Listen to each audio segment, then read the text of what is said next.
সব শিশুরা বুকের দুধ সঠিকভাবে খায় তাদের কিন্তু মস্তিষ্কের ও বুদ্ধির বিকাশ অনেকটা পরিমাণে বেশি হয়, ভালো হয়।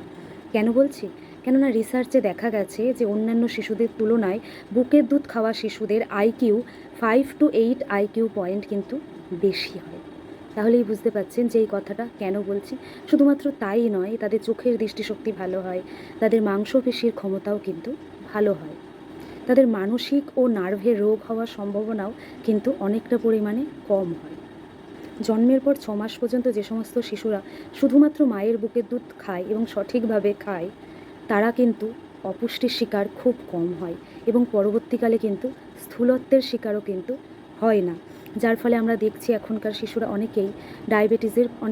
অনেক শিশুদের মধ্যেই ডায়াবেটিসের প্রবণতা বাড়ছে এবং ডায়াবেটিস থেকে অন্যান্য রোগের প্রবণতা কিন্তু আরও বেশি পরিমাণে বাড়ছে।